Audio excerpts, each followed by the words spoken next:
Welcome back to my channel. If you're new to my channel, you're welcome. Please don't forget to click on the subscribe button. Let us deliberate on politics today.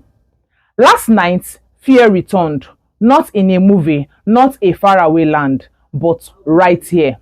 Bandits stormed a community, killed 3 innocent people, and kidnapped many others, including a Catholic priest and an Imam, 2 religious leaders, 2 symbols of peace, taken by the same violence that keeps spreading across our land. This is no longer just about crime. It is no longer about robbery. This attack sends a dangerous message. No one is safe, not even those who preach peace. When a priest and an imam can be kidnapped on the same day, we must ask the hard question: what exactly is happening to our country? Are these bandits getting bolder? Is security failing completely? Or is something bigger being ignored? The story is deeper than the headlines, and what you're about to hear may shock you. So don't go anywhere. Click on the subscribe button, like this video while we wait and watch down to the end. You will see the reason why I said you should watch to the end. Now let's talk about how the attack unfolded. This attack did not happen suddenly. It followed a pattern we have seen again and again. Bandits moved in with confidence. They knew the terrain, they knew the timing, and they knew where there would be little or no resistance. 3 people were killed without mercy, and several others were taken away into an unknown destination. Think about that for a moment.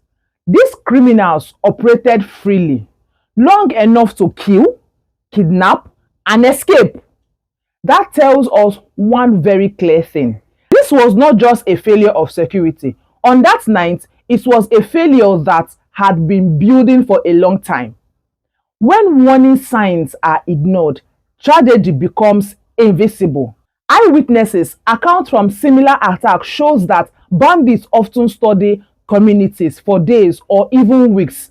They watch movements, they identify targets, they exploit fear. This means the danger did not begin when they were fired. It began long before, when protection failed and criminals felt unprotected. What makes this even more powerful is the human costs. 3 people will never return home. 3 families are now forced to live with grief, anger, and unanswered questions. The kidnapped victims, including a priest and an imam, are now bargaining cheap in a cruel game where human lives are threatened like commodities. This is not normal. It should never be normal, and the more we accept it as the way things are, the worse it will become. Every unchecked attack gives criminals more courage.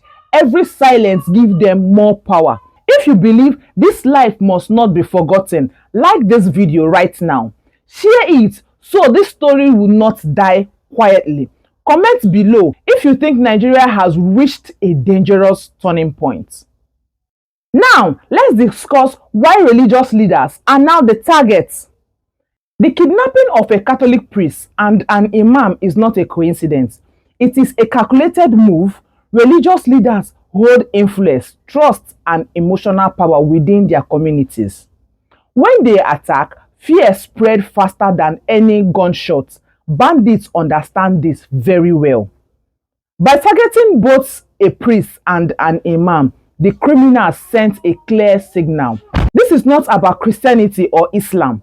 This is about dominance. It is about showing that no voice is too respected, no position too scared, and no place too protected.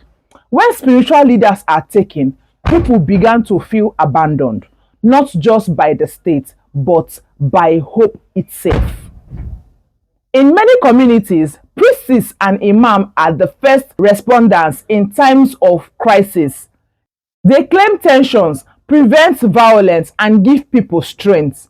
Removing them creates confusion and pain. That chaos benefits criminals. Fear weakens residents. Fear silences people. This is why this attack is extremely dangerous.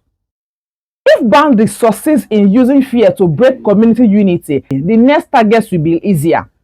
Today, it is religious leaders. Tomorrow, it could be teachers, traditional rulers, or even local activists. Once fear wins, everyone becomes vulnerable. It is also important to say this clearly. Turning this tragedy into a religious fight only helps the criminals. They want division. They want anger directed away from insecurity and towards each other. When Nigerians fight along religious lines, the real enemy walks freely. The truth is simple and peaceful. Insecurity does not discriminate. Bullets do not ask for religion. Kidnappers do not care about faith. Anyone can be a victim. If you believe Nigerians must stand united, share this video now. Comment below if you reject religion division and demand a real security. Subscribe to this channel if you want the truth, not propaganda. Now, let us dive into why the bandits are operating without fear. One of the most alarming signs in this attack is how confident the bandits are. They did not sneak in and rush out. They attacked, killed, kidnapped, and escaped. That confidence did not come overnight. It grew because of repeated success and weak consequences. When criminals see that arrests are rare and punishment is uncertain, fear changes side. Law-abiding citizens becomes afraid, while criminals become bold. This is exactly where Nigerians is heading, and in some places, it's already there. Bandits now block highways in broad daylight. They raid villagers repeatedly. They return to the same area because they know response will be slow or non-existent. This is not just about criminal behavior. It is a sign of control slipping away. Every successful attack becomes training for the next one. Criminals learn that works. They refine their tactics. They recruit more fighters, and because ransom pays, the business grows. Violence has become profitable. This should concern everyone. When crime becomes organized and confidence, ordinary policing is no longer enough. Half measures will not work. Empty threats will not work. Criminals only understand consequences. If nothing changes, attack will come more and more brutal. Targets will expand. The survival will become luck-based, not generated by law. Like this video if you believe bandits have become too bold. Drop a comment if you think government response has been too weak. And don't forget to follow my channel and stay informed as this story develops. Now, let's look at, after the attack, the dangerous cycle. After every attack, the pattern is the same. There is outrage, there is statement, there is condolence, then silence. Victims bury their dead. Families of the kidnapped wait in fear, and the nation moves on. This cycle is dangerous and it sends the wrong message that time will erase tragedy and criminals will escape justice. When accountability is missing, violence becomes routine. Communities are often left alone to negotiate, pray, or pay ransom. This is not protection, this is abandonment. When citizens feel abandoned, trust in the state collapses. And when trust collapses, people begin to take matters into their own hands, sometimes with deadly consequences. Security should not be reactivated. It should not wait for blood to be spilled. Prevention is cheaper than mourning. Action is better than speechless. This attack should not become another forgotten headline. It should be a turning point. If nothing changes after this, after a priest and an imam are kidnapped, then we must admit something is deeply wrong. Silence now guarantees regret later. Share this video if you are tired of empty promises. Subscribe to my channel if you want consistent follow-up and one-on-one outreach. Comment enough if you believe that Nigerians deserve free protection.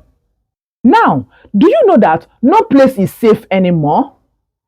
One of the most frightening realities Nigerians must face today is this: there is no safe zone anymore. In the past, people believed danger was limited to the forest, highways, or remote village. Today, that belief has collapsed. Bandits now strike anywhere they choose. Homes, farms, road, place of worship, and even quiet communities that one felt protected. This attack proves that safety has become an illusion. When criminals can walk into a community, kill people, and adopt religious leaders, then no label of safe area still holds meeting. The fear is no longer distant, it is personal. People now sleep with one eye closed. Parents worry when children step out. Travel has become a risk. The psychological damage of this reality is massive. Fear affects how people live, work, worship, and even interact. This weakens productivity. It destroys trust. It turns neighbors into suspense and silence into survival. This is how insecurity slowly breaks a nation, not just with bullets, but with fear. When citizens began to believe they are on their own, national unity surfaces. Communities stop relying on institutions and start improving on their own survival. A country where people do not feel safe cannot grow. Businesses leave, investments dry up, hopes fades. And when people hopes fades, depression grows. And depression fades crimes. This is why this attack matters to everyone, not just the victims. It is a warning sign that insecurity is spreading unchecked. Ignoring it now will only make the costs higher later. If you believe no Nigerian should live in constant fear, like this video now. Share this message to wake those who think it can't happen to them. Comment below if you no longer feel safe in your own area. Now, let us look at the human pain behind the numbers. When news report says 3 killed or several kidnapped, it sounds small, but behind those numbers are real human beings. Real family, real pain. 3 deaths means 3 homes practically changed. It means children who will grow up with questions and memories shaped by violence. For the kidnapped victims, suffering does not end with the attack. Fear becomes constant. Hunger, exhaustion, and uncertainty take over. Family left behind live in agony, waiting for phone calls, praying for lives, and often being pushed to raise ransom money they do not have. The pain rarely makes headlines. Cameras move on social media, trend changes, but the trauma stays. Survivors carry it for years. Communities are scared. Trust is broken.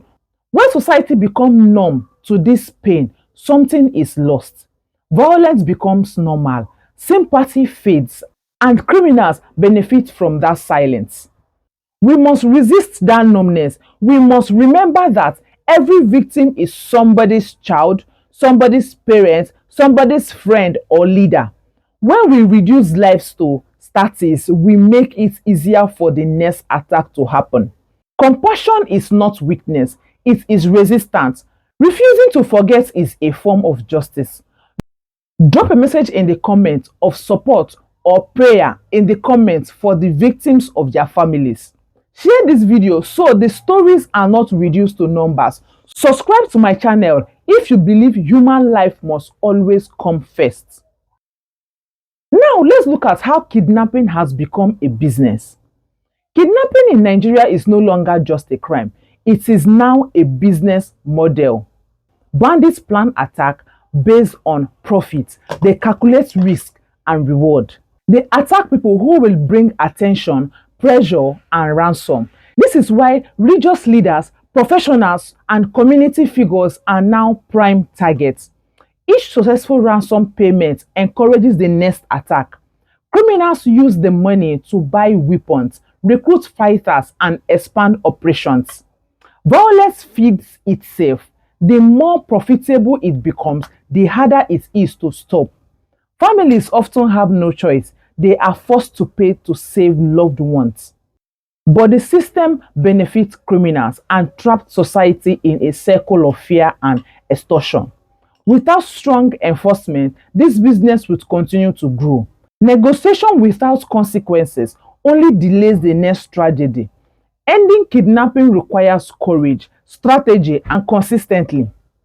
If the industry is not dismantled, insecurity will keep spreading because business allows profits.